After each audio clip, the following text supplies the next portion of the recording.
இந்த வீடியோவில் நம்ம டிஃப்ரெண்ட்டான ரெசிபி பார்க்க போகிறோம். அது எப்படி செய்யலான்னு பார்க்கலாம் வாங்க. ஒரு அகலமான பவுல் எடுத்துக்கோங்க. அதில் ஒரு கப்பாக ரவா போட்டுக்கோங்க.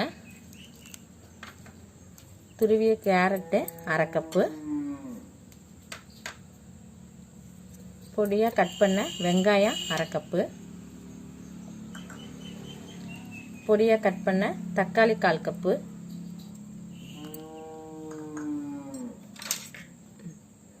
இஞ்சி துருவல் 1 ஸ்பூன், பச்சை மிளகாய் 1 பொடியாக கட் பண்ணது, துளி கொத்தமல்லி தழை, உப்பு 1 ஸ்பூன், கெட்டி தயிர் அரை கப்பு.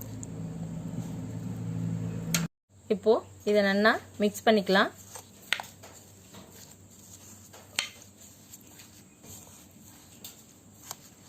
இப்போது துளி வாட்டர் ஆட் பண்ணிக்கலாம்.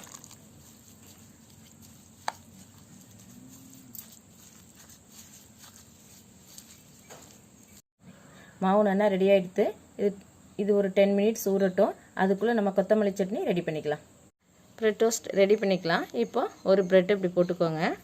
அது மேலே கொத்தமல்லி சட்னி 1 ஸ்பூன். கொத்தமல்லி சட்னிக்கு கொஞ்சமாக கொத்தமல்லி, 2 பச்சை மிளகாய், அரை தக்காளி, கொஞ்சம் உப்பு சேர்த்து அரைச்சிக்கணும். மாவு 1 ஸ்பூன். இது எல்லாமே நல்லா ப்ரெட்டு முழுவதும் அப்படியே ஸ்ப்ரெட் ஆகிற மாதிரி ஃபுல்லாக ஸ்ப்ரெட் பண்ணிடுங்க.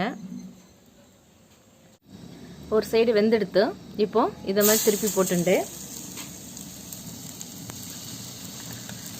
நெய் 1 ஸ்பூன் இது மேலே விட்டு சுற்றி ஒரு அப்படியே துளி அப்படியே விட்டுட்டு அவ்வளோதான் முடிஞ்சிடுது. இப்போது நல்லா வேகட்டும். இன்னொரு தடவை திருப்பி போட்டுட்டு எடுத்துக்கோங்க.